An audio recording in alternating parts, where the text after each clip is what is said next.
여러분, 만약에 예쁜 꽃들이 가득한 화단을 우리가 이렇게 망쳐버리려고 한다 할 때 망쳐버리는 방법이 무엇이 있을까요? 화단이라고 하니까 우리가 이제 불을 질러도 되겠고, 또 그냥 물을 들이부어가지고 망쳐버릴 수 있겠습니다. 그러나 우리가 수고를 하지 않아도 또 쉽게 망치는 방법이 있는데, 그것은 바로 그냥 내버려 두는 것입니다. 왜냐하면 이 화단은 그냥 내버려 두면 얼마 되지 않아서 잡초가 자라나가지고 다른 꽃이 자라는 것을 막고 결국은 화단을 다 아무 볼성 보지 못할 수 있도록 그렇게 망쳐지게 되어 있습니다. 여러분, 우리의 인생도 마찬가지 아닐까요? 아무 관리하지 아니하고 내버려 두지 않는다라고 하면 스스로 그 인생을 우리가 망치게 되어지는 것입니다. 우리가 일부러 그 사람을 방탕하게 하거나 법을 어기게 하거나 타락하게 하는 것으로 인해서 그 사람의 인생이 망치는 것이 아니라 아무 일도 하지 아니하고 가만히 있으면 우리가 이 악한 세상 가운데, 어지러운 세상 가운데 우리 스스로 무너질 수밖에 없습니다. 여러분, 우리의 영혼도 마찬가지입니다. 마치 우리가 하나님께서 안 계신 것처럼 그냥 그렇게 내버려 두면서 살아가게 되어지면 저절로 우리의 영혼은 타락하고 망치게 되어집니다. 그러니까 우리의 인생이나 또 우리의 영혼이 가만히 내버려 두면 그냥 제자리 걸음하는 것이 아니라, 멈춰지는 것이 아니라 오히려 후퇴하고 후퇴하며 타락하게 된다라는 것을 알고, 우리가 화단을 가꾸듯이 물을 주고 또 양식을 주고 잡초를 뽑아내면서 화단을 가꾸듯이, 그러면서 그 아름다운 화단을 우리가 가꾸듯이, 여러분, 우리의 인생의 화단도, 우리 영혼의 화단도 우리의 주의 말씀과 성령으로 우리가 관리하면서 주의 말씀의 뜻을 따라서 살아갈 때 우리의 인생이 아름다운 것이고 우리의 영혼의 풍성한 은혜를 받게 될 줄 믿습니다. 오늘부터 우리는 이 사도행전의 풍성한 말씀의 은혜를 받기를 원합니다. 여러분, 이 사도행전은 누가복음에 이어서 이 누가가 기록한 데오빌로라는 사람에게 기록한 말씀입니다. 여러분, 누가는 누가복음을 기록할 때 이 대상, 말씀의 대상인 데오빌로를 향해서 데오빌로 각하여라고 하면서 누가복음의 말씀을 기록하였고, 근데 이 사도행전에 왔을 때에는 오늘 데오빌로여라고 말합니다. 1절에 보면 데오빌로여 내가 먼저 쓴 글에는 하면서, 전에는 데오빌로 각하라고 하면서 로마의 한 관리, 고위 공직자였을 것이라 생각되는데, 이제는 사도행전에서는 데오빌로여라고 하면서 그가 초기에는 처음에는 예수님을 믿는 초신자였으나 이제는 데오빌로여라고 할 만큼 주님 안에서 신실한 형제로 자랐음을 우리가 가르쳐주고 있습니다. 누가복음에서는 이 데오빌로에게 이제 믿는 사람들, 이방인의 모든 사람들에게 예수님의 탄생과 또 예수님의 생애와 또 예수님의 그 모든 이적과 기적의 사역과 예수님의 그 십자가의 사건들을 자세하게 기록한 후에, 이제 그 후에 때가 되어 또 사도행전의 말씀을 기록하고 있습니다. 사도행전은 사도들이 예수님께서 하신 일을 위임받아서 행하시는 이 땅에 복음을 전파하고 그 가운데 교회가 생겨나지며 성령 안에서 부흥하는 그 역사의, 초대교회의 역사를 자세하게 기록하고 있습니다. 이 누가가 한 사람 데오빌로에게 누가복음의 풍성한 말씀, 사도행전의 풍성한 말씀을 기록하며 가르쳐 주었던 것 같이, 오늘 이 시간 우리가 앞으로 사도행전의 말씀을 우리가 살펴보면서 하나님께서 오늘 우리 한 사람 한 사람에게 관심을 두시고 한 사람 한 사람에게 말씀하시듯이 오늘 우리와 함께 하시고 동행하시면서 그 가운데 우리를 통하여 역사하시는 큰 은혜를 받으시기를 주님의 이름으로 축복합니다. 그럼 우리의 사도행전은 성령행전 이렇게 부르기도 합니다. 사도행전은 교회행전이다라고도 부르기도 합니다. 이는 우리가 약속하신 성령이 오순절에 임재하시고 성령 안에서 믿는 자들이 생겨나게 되어지고 신자들의 모임, 곧 교회가 설립되어지며 교회를 통하여 하나님 나라의 복음이 전파되어지는 것을 기록하고 있기 때문에, 성령에 의해서 역사되었기 때문에 성령행전이라고 이야기하고, 교회를 통하여 하나님의 일이 이루어진다라고 해서 교회행전이다라고 부를 수도 있겠습니다. 여러분, 사도행전은 성령 안에서 주의 교회를 통하여 주의 복음이 이스라엘의 경계를 넘어서 땅끝까지 이르러 전파되어지게 되어지고, 혈통적으로는 유대인에게서 시작되어서 이제는 모든 이방인에게까지 하나님 나라의 복음과 말씀들이 전파되어지는 것을 말씀하고 있습니다. 그래서 우리가 시간과 공간을 초월하여서 믿는 자들이 많아지게 되어지고 교회가 부흥하게 되어지는 것을 보여주는 것이 바로 사도행전의 말씀입니다. 여러분, 사도행전은 성령이 역사하사 강력한 부흥의 불길들을 초대교회의 역사를 통해서 보여주고 있는데, 바로 이것이 오늘날에도 동일하게 우리에게 이루어지기를 그런 소원하는 마음으로 우리가 이 말씀을 보게 되어지는 것입니다. 우리가 사도행전을 보면 성령이라는 단어가 무려 49회나 나옵니다. 근데 여러분, 이보다 더 많이 나오는 단어가 있는데요, 그것은 바로 말씀입니다. 말씀은 무려 60회나 반복하고 있습니다. 그러니까 여러분, 우리가 이 부분을 놓지 말아야겠습니다. 우리가 사도행전의 말씀을 읽고 묵상하고 들을 때마다 우리가 이게 성령의 행전이요 성령의 역사라고 보지만, 성령의 역사는 말씀과 함께 일어난다라는 것을 여러분 꼭 기억하시기를 바랍니다. 사도행전 6장 7절에 보면 우리 같이 읽겠습니다. 하나님의 말씀이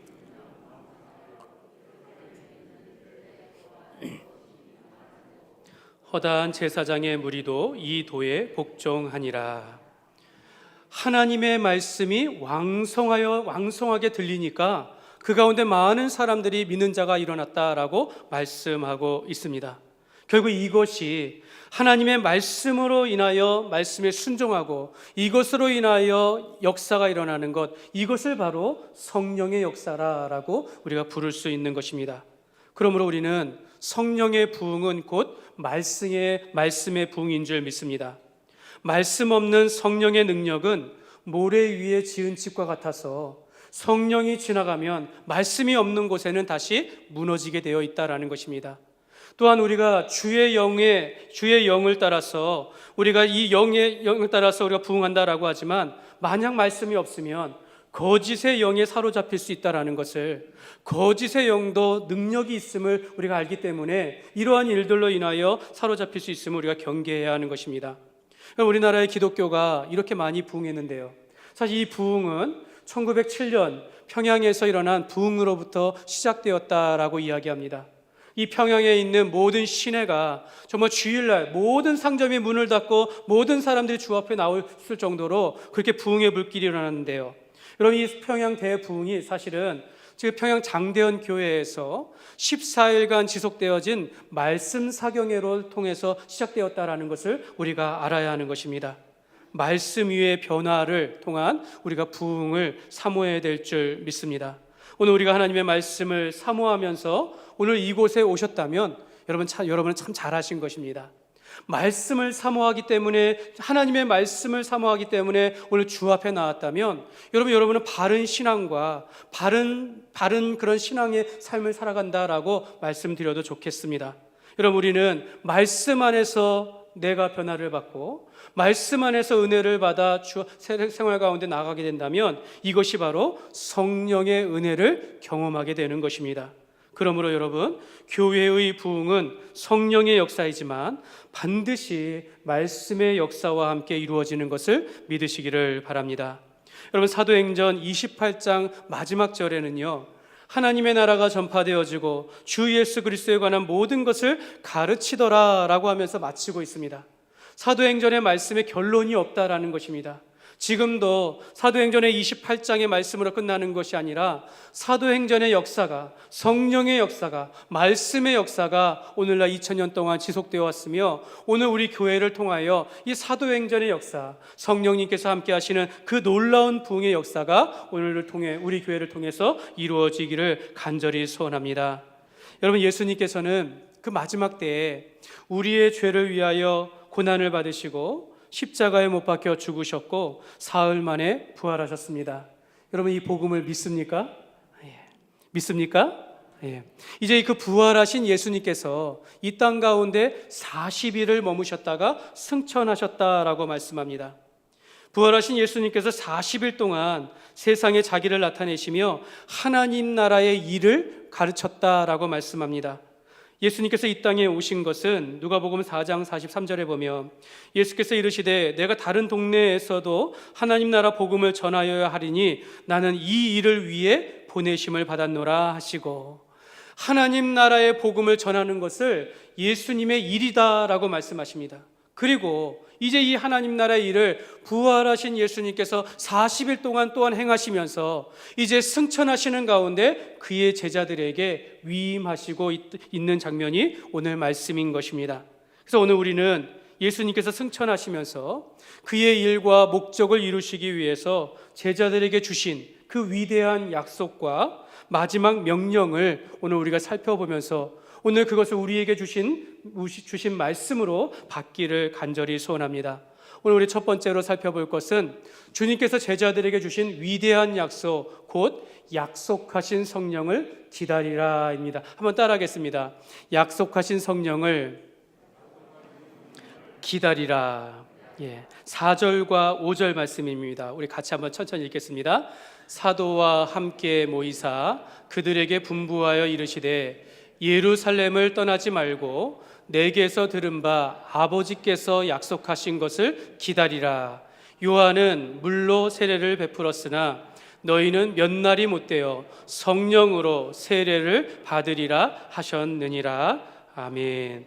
여러분, 부활의 예수님께서는 제자들에게 이제 승천하시기 직전에 너희가 예루살렘을 떠나지 말고 성령을 기다리라 라고 말씀하셨습니다. 그러니까 성령의 위대한 약속을 주셨다라는 것입니다. 이제 예수님은 승천하시면서 이제 그의 하시던 일을 성령님에게 그 바통을 이으십니다.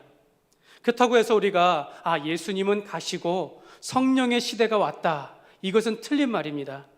예수님께서 오늘 우리 가운데 동일하게 우리 가운데서 역사하시지만 이제는 성령 안에서 그 일을 하시겠다라고 약속하시는 것입니다.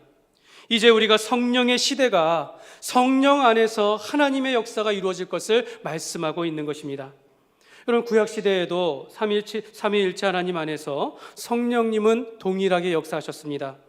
창조 때에 주의 영이 수면 위에 운행하사라고 하며 하나님의 창조 때에 동일하게 함께 하셨고 주의 영이 임하였다라고 말하시면서 요셉이나 여호수아나 삼손, 다윗, 다니엘, 에스겔 그 많은 주님 앞에 쓰임받는 일꾼들에게 주의 영이 내게 임하시고 주의 영이 함께 하심으로써 그들에게 힘을 주시고 충만함을 주시고 은혜를 주시고 주의 일을 감당하게 하셨다라고 구약은 말씀하고 있습니다. 그러나 여러분, 구약시대에는 이 성령의 역사가 부분적이었고 일시적이었다라고 말합니다. 성령이 임하면 역사하는 것이고 임하시지 않으면 떠나갔다라고 이야기하는데요. 그렇다고 해서 구약에서도 우리 성령님께서는 그 구약 백성들의 죄를 드러나게 하시고 말씀을 베푸시며 말씀을 듣는 자에게 감동을 주시면서 변화를 이끌어 와셨습니다. 이제 구약의 이와 같은 모든 사역을 이제 성령님께서, 성령을 예수 그리스도께서 모든 믿는 자에게 부어주시겠다라고 위대한 약속을 주시는 것입니다. 이것은 더 이상 제사를 드려야 예배이고 또 제사장이 있어야 주께 나온다는 이런 시대가 지나갔다라는 것입니다. 더 이상 제사장이 없고 선지자가 없고 아닌 성령 하나님께서 우리 각 사람 위에 임하신다라는 그런 뜻입니다. 예수님은 너희가 예루살렘을 떠나지 말고 몇 날이 못되어 성령을 받으리라 라고 하시면서 성령의 임재를 약속하시고 성령을 충만하게 부어주시사 중생이라는 것은 거듭남을 의미합니다. 예수님을 믿고 변화를 받는 것을 의미합니다. 중생과 성경을 깨닫게 하는 것과 복음의 증인으로서 살게 하시는 그런 새로운 시대를 성령 안에서 이끌어갈 것을 말씀하고 있는 것입니다. 여러분, 우리가 누가가 기록한 이 누가복음과 또 이 사도행전을 우리가 함께 보면 좋겠는데요. 누가복음의 24장 마지막 말씀과 오늘 사도행전 1장의 이 말씀을 우리가 연결해서 본다면 여러분, 누가복음 24장에 보면 예수님을 따르던 두 제자가 십자가에서 예수님께서 죽으신 거예요. 예수님께서 십자가에서 죽으시자 그들의 마음에 실망과 또 낙심함으로 인하여서 이 두 제자가 고향으로 가고 있었습니다. 그때 이들은 이미 수년 동안 예수님과 함께하였고 예수님에게 가르침을 받았고 끝까지 갈 줄 알았는데 예수님께서 십자가에 못 박혀 죽으시자 그들이 모든 것을 끝났다라고 하면서 고향으로 갔던 것입니다. 그때 부활하신 예수님께서 그 두 제자 곁에 함께 걸으신 것입니다. 근데 이 제자들은 예수님을 인지하지 못했습니다. 이 예수님께서, 부활하신 예수님께서 이 두 제자에게 고민하고 낙심하는 것을 보면서 구약의 말씀을 가르치시면서 구약에서 구속의 하나님, 바로 장차 오실 메시아에 대하여 어떻게 말씀하시는지를 가르쳐 주시고 또 그 메시아가 오늘 십자가 위에서 어떻게 성취되었는지를 가르쳐 주셨을 때에 그 두 제자의 마음이 뜨거워졌다라고 이야기합니다. 그러면서 눈이 열리며 보게 되었다라고 말씀합니다. 바로 성령의 역사는 이와 같은 것입니다. 예수님께서는 그의 가르침과 말씀 가운데 제자들의 마음이 뜨겁게 되어서 예수님을 향하여 다시 가게 되어지고 변화를 입는 것 같이 이와 같은 일들을 이제 성령님을 통하여 역사하겠다라고 말씀하고 있는 것입니다. 이와 같은 사역을 성령님이 그 일을 이어가시는 것입니다. 요한복음 14장 26절에 보면 우리 같이 읽겠습니다. 보혜사 곧 아버지께서 내 이름으로 보내실 성령 그가 너희에게 모든 것을 가르치고 내가 너희에게 말한 모든 것을 생각나게 하리라. 그러면 이와 같이 성령님께서 믿는 자들 안에서 성경 말씀을 가르치시는 겁니다. 우리들의 마음을 뜨겁게 하시고 변화를 이끌어 가시는 역사, 이제 성령님께서 행하시겠다라고 하시는 위대한 약속을 주시는 것입니다. 구약에는 부분적으로나 일시적으로 주의 영이 임했지만 이제는 하나님께서 택한 모든 백성들 위에 성령님께서 임재하시고 성령님께서 함께하여 주시사 이제는 우리가 새 사람이 되어서 예수 믿고 새 사람이 되어서 우리가 죄 가운데 새 사람이 되어서 성령의 세례를 베푸시고 믿는 자들로 하여금 그리스도의 몸된 교회를 세우게 하시며 또한 성령의 충만함을 입어서 하나님의 자녀답게 살아가게 하셨다라는 것입니다. 여러분 이뿐만이 아닙니다. 성령님은 예수님의 성품을 닮아 자라가도록 하십니다. 우리의 내적인 성품, 곧 사랑과 희락과 또 화평과 오래 참음과 자비와 양성과 충성과 온유와 절제니 이와 같은 예수님의 그 인격과 하나님의 그 성품을 닮아 자라가도록 역사하시는 분이 바로 성령님이시다라는 것입니다. 또한 성령님은 우리 각 사람에게 은사와 달란트를 주심으로 인해서 여러분에게 하나님의 일들을 할 만한 마음과 그 은사를 주심으로 주의 일을 하게 하시면서 성령님이 함께 하시사 담대하게 주를 증거하는 증인으로 살아가도록 그렇게 하셨다라는 것입니다. 이것이 바로 예수님께서 우리에게 주시는 성령의 약속입니다. 예수님은 너희가 몇 날이 못되어 성령을 받고 성령의 세례를 받으리라 라고 말씀합니다. 여러분은 성령의 세례를 받으셨습니까? 사랑하는 여러분 우리 모두가 다 성령의 세례를 받았음을 믿으시기를 바랍니다. 여러분 우리가 오해할 수 있습니다. 잘 모를 수 있어요. 그러나 여러분 우리가 세례식을 통하여서 물을 통해서 이렇게 부르면서 우리가 하나님의 사람이 된 것을 우리가 공중 앞에서 표하지만 그때 우리가 예수님 앞에 나와서 예수님이 나의 주님이시요 나의 하나님이신 것을 고백함을 통하여서 우리가 성령이 아니고서는 예수님이 하나님의 아들이시며 나를 구원하신 십자가에 못 박혀 죽으신 나의 죄를 사하신 하나님이심을 고백할 수 없기 때문에 우리가 성령 안에서 예수님을 나의 주님으로 고백한 자들은 이미 그가 성령의 세례를 받았다라고 우리가 말하는 것입니다. 그러므로 우리는 예수를 믿음으로 말미암아 성령의 세례를 받은 하나님의 자녀된 줄 믿습니다. 여러분 우리가 이러한 믿음 가지고 살아갈 때 하나님께서는 이와 같은 성령이 임재하여 성령의 시대에 우리가 살아가게 된다라고 말씀하고 있는 것입니다. 더 이상 우리가 선지자나 제사장이 필요 없는 것이고 더 이상 우리가 짐승 제사를 통하여 하나님 앞에 죄 씻음 받는 것이 아니라 우리가 성령 안에서 우리의 죄를 깨달아 우리 십자가의 보혈 아래 자백하는 자들마다 우리가 죄사함을 받게 되어지고 또한 성령의 위대한 약속은 오늘날 우리가 동일하게 우리가 주의 말씀을 붙잡고 나아가는 곳마다 믿는 자들이 일어나게 되어지는 것이고 하나님의 교회가 세워지는 것이고 주의 증인된 삶을 살아가게 되어지는 우리가 성령의 시대에 살아가게 되었음을 믿음으로 고백하시기를 주님의 이름으로 축복합니다. 두 번째로 우리가 살펴볼 것은요, 예수님께서 그의 제자들에게 마지막 명령을 주시는데 한번 따라하겠습니다. 내 증인이 되리라. 네, 제자들은 예수님께 물었습니다. 이스라엘 6절 말씀입니다. 밑주신 것을 보면요, 제자들이 예수님께 물어요. 주님, 이스라엘 나라를 회복하심이 이때니까? 부활하신 예수님께서 이제 말씀하실 때, 이때니까? 이제 때가 되었습니까? 그러나 여러분, 이 질문은요, 이 제자들이 이스라엘이 로마의 핍박으로부터, 속박으로부터 해방될 것을 묻는 것입니다. 그러니까 정치적으로, 민족적으로 회복을 묻는 것입니다. 이들은 그 옛날 다윗의 영광에, 그 다윗에 부응하던 그 나라를 회복할 때가 바로 이때입니까? 라고 묻는 것이었던 것입니다. 제자들의 관심사는 이 땅의 영광을 되찾는 것에 있었습니다. 그리고 그날에 속히 오기를 바랬다라는 것이죠. 어쩌면 이들이 아직 성령을 받지 못했기 때문에 아직 깨닫지 못했다라는 것입니다. 여러분, 성령님이 도우시지 않으면 여러분, 우리가 하는 생각조차 그것이 어리석은 것인지 아닌지 잘 분별할 수 없을 때가 있습니다. 도대체 어떻게 하면, 여러분, 우리가 어떻게 하면 세상의 관심사로부터 하나님 나라의 관심사로 바뀔 수 있을까요? 여러분, 우리가 어떻게 하면 이 땅에서의 육신의 정욕이나 안목의 정욕, 이생의 자랑과 같은 그런 세상 쾌락이 아니라 이제 주님 안에서의 즐거움과 기쁨을 따라서 우리가 살아갈 수 있을까요? 어떻게 하면 오늘을 살아가는 이 세상에 대한 관심사에서 영원한 하나님 나라를 바라보면서 확실한 소망을 가지고 살아갈 수 있겠습니까? 여러분, 우리가 이 땅을 살아가면서 하나님 나라를 바라보며 주의 일을 하면서 살아간다는 것은요, 여러분, 사람의 힘으로 될 수가 없는 것입니다. 여러분, 우리의 지혜와 지식의 깨달음으로 우리의 삶을 바꿀 수 있는 것이 절대로 아니다라는 것입니다.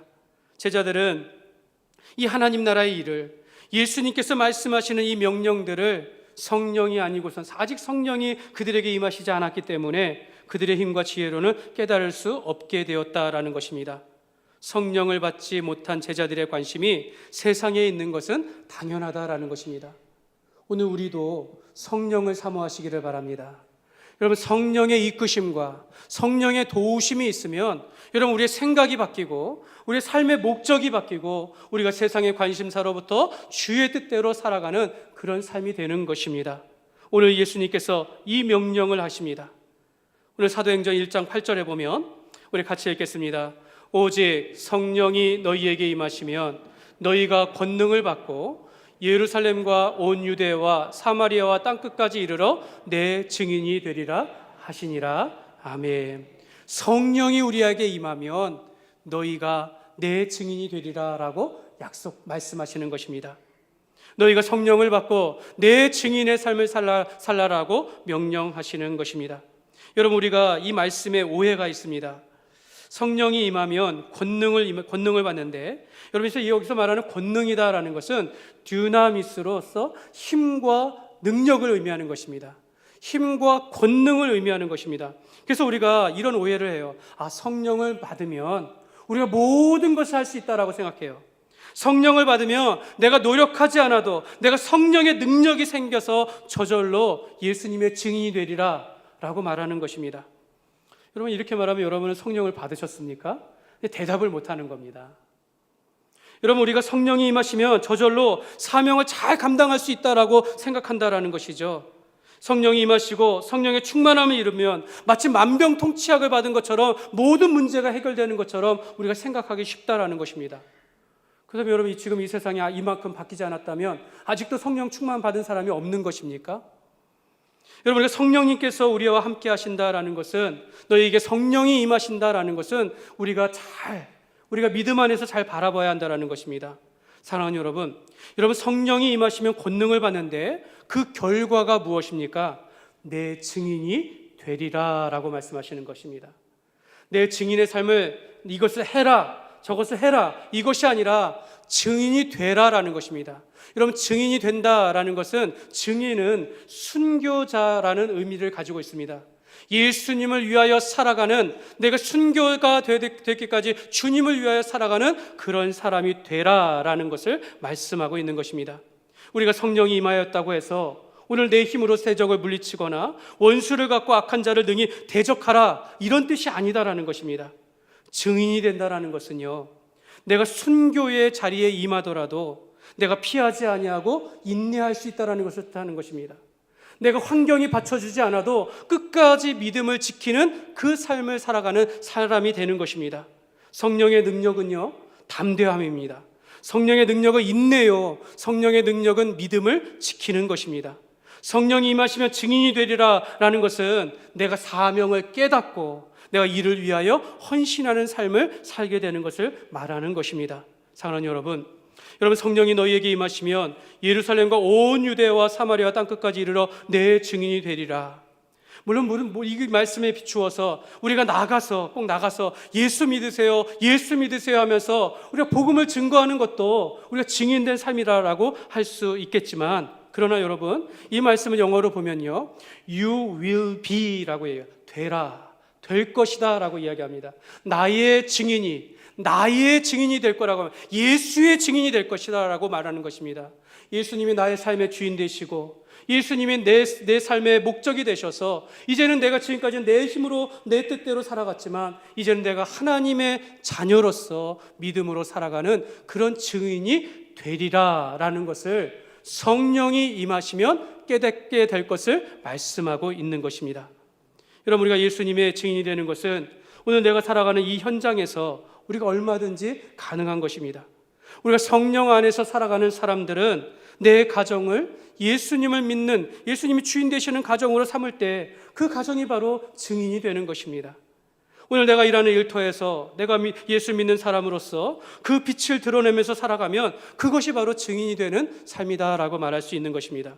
결국 우리가 꼭 누군가에게 예수 믿으시라고 말하는 가운데 복음이 증거되는 것이 바로 증인의 삶이 전부가 아니라, 예루살렘에 있든지 내가 오늘 유대 땅에 있든지 내가 오늘 사마리아 땅에 살아가든지 아니면 저 땅끝 마을 어디에 내가 서 있든지 간에 내가 그 속에서 환경과 사회와 그 어떤 조건 속에서 우리가 예수 믿는 성도로서 하나님의 자녀로서 온전히 살아가는 것, 내가 하나님의 사람으로서 나타내지며 살아가는 것이 바로 예수의 증인되는 삶이다라는 것을 믿으시기를 바랍니다. 사랑하는 여러분, 그러므로 우리가 성령이 임하면 여러분 우리가 예수 증인의 삶으로 변화된다라는 것을 믿으시기를 바랍니다. 여러분, 예수님의 마지막 명령, 내 증인이 되리라. 여러분, 이것은요, 우리가 복음 들고 오늘 우리가 단기 선교 나갈 수 있지만, 그러나 선교사로서 우리가 헌신할 수도 있는 것이지만, 그러나 오늘 이 땅을 우리가 살아가면서 우리의 삶의 관심이 성령 안에서 세상이 아니라 하나님의 나라를 바라보게 되는 것입니다. 내가 지금까지는 물질을 위하여 일하였다 하지만 지금은 내가 일하는 삶이 내가 물질을 모으고 건강해지고 내가 행하는 우리 가족 가운데 행복하고 이 모든 것들이 다 하나님의 영광을 위하여 살아가는 것입니다 라고 고백하게 되는 것입니다. 여러분, 예수의 사람답게 내가 고난받을 수도 있는 것이고 내가 위기든지 유혹이나 시험이든지 억울한 일을 당하지든지 간에 내가 예수 안에 성령의 사람이라면 인내할 수 있는 것이죠. 내가 담대할 수 있는 것이고 극복하면서 하나님의 사람으로 살아가는 것이 바로 승리하는 삶이 되는 줄 믿습니다. 그래서 그 남포교회의 그 원로 목사이신 박영선 원로 목사님은 한 책에 이렇게 얘기합니다. 성령이 임하여 권능을 받는다라는 것은 권력을 의미하는 것이 아니라 실존적인 삶이다라고 이렇게 말합니다. 그러니까 예수님께서 십자가에 못 박혀 죽으셨을 때 그것을 우리의 지식으로만 아는 것이 아니라 나도 죄와 함께 예수님의 그 십자가에 죽었습니다 라고 고백하게 된다는 것이죠. 내가 사나 죽으나 내가 주님의 사람으로서 살아가게 됩니다 라고 고백하는 것이 바로 이것이 능력이다라고 말하는 것입니다.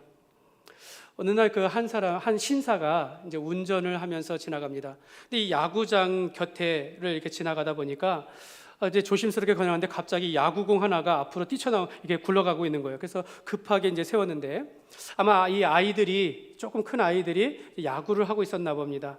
이 아이들이 와가지고 공을 주우면서 이 신사에게 말합니다. 죄송합니다. 이 공 때문에 이제 불편했죠 하면서 죄송합니다라고 이야기합니다. 그러면서 상대 선수가 홈런을 쳤어요 이렇게 얘기하는 겁니다. 그랬더니 이 신사가 아니 상대 선수가 홈런을 쳤으면 좀 서운하지 않니? 라고 했더니 서운하더니요. 그 상대 선수는 원래 홈런을 잘 치는 선수입니다. 이렇게 얘기했다고 합니다. 그러면 이 신사가 또 물어봅니다. 아니 그러면 너의 팀 그 투수가 좀 잘못 던졌니? 그랬더니 아닙니다. 우리 팀 투수는요 잘 던지고 최선을 다했어요. 그래서 신사가 물어봅니다. 그러면 지금 점수가 어떻게 되니? 8대 0으로 지고 있습니다. 이렇게 말합니다. 신사가 말하길 그러면 실망스럽지 않느냐라고 물어보더니 이 아이가 말하기를 아니요, 나는 실망하지 않아요. 우리는 아직 한 번도 공격을 하지 않았으니까요.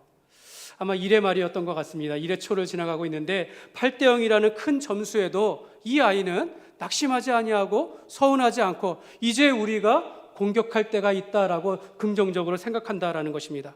사랑하는 여러분, 우리가 예수님을 믿기 이전에는 이와 같이 8대 0으로 지고 있는 인생을 살아가고 있다라는 것입니다.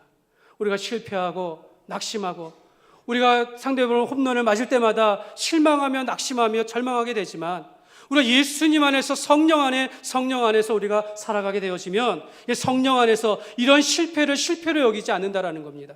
우리가 인내하고 담대하고 승리를 받으면서 우리 승리하는 삶을 살아가는 인생을 우리가 살아가게 된다라는 것입니다. 여러분, 우리가 성령이 임하면 이제 우리가 공격할 수 있는 것입니다.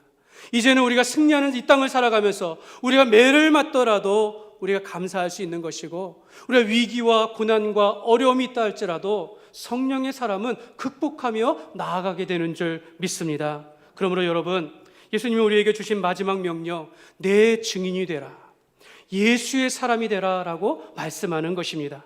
성령이 우리에게 임하시면 우리가 어느 곳에 가든지 예수의 복음을 전할 뿐만 아니라 어느 곳에서 살고 일하든지 증인의 삶을 살게 된다라고 말씀하시고 있는 것입니다. 말씀을 맺겠습니다. 예수님은 제자들에게 성령을 주시라는 위대한 약속과 성령 안에서 내 증인이 되리라는 마지막 명령의 말씀을 마치시고 구름 가운데 올라가셨다라고 말씀합니다. 제자들이 예수님이 승천하신 후에도 한참을 하늘로 쳐다보자. 그리고 어떤 사람은 예수님이 구름 타고 올라가셨다라고 하는 것이 아니라 그렇게 말씀하시는데 구름 가운데 올라가신 겁니다. 보이지 아니하게 쭉 올라가시는데 제자들이 한참을 쳐다보자 그 곁에 두 사람이 아마 천사일 거 천사가 와서 그에게 말합니다. 어찌하여 서서 하늘을 쳐다보느냐? 너희가 본 그 예수는 올라가심을 본 그대로 다시 오리라 라고 말씀하셨습니다. 여러분, 이 말씀은 너희가 이제 주께서 다시 오실 것을 믿고 너희가 이제 가만히 있지 말고 여기 있지 말고 너의 삶의 현장으로 돌아가서 성령을 기다리며 증인의 삶을 살아가라 라고 말씀하시는 것입니다. 오늘 이 자리가 얼마나 행복하고 감사한 자리입니까? 여러분, 우리가 공예배의 자리가 좋지만 여러분, 여기에 집을 짓고 살 수는 없는 것입니다. 여러분, 우리가 이 땅을 살아가는 동안은 여러분, 이 자리가 여러분, 교회는요 훈련의 자리가 되어야 합니다. 영적 훈련의 자리가 되어야 하는 것이고 내가 세상에서 상처받고 힘든 거 여기 와서 치료받는 병원이 되어야 한다는 것입니다. 여러분, 여기는 피난처가 되어야 합니다. 세상 가운데 내가 치열하게 예수의 증인으로 살다가 힘들었을 때 주 앞에 나와 이곳에서 피난처가 되어서 이곳에서 우리가 위로받고 소망을 얻고 말씀 가운데 세임을 받아서 우리가 다시 현장 가운데 살아가는 것. 여러분, 이것이 오늘 우리가 이 땅 가운데 살아가는 우리의 삶이다라고 말씀하고 있는 것입니다. 사랑하는 여러분, 오늘 우리는 다시 오실 예수님을 기다리며 예수님이 처음 오신 초림과 다시 오실 그 재림 사이에 우리가 살아가고 있습니다.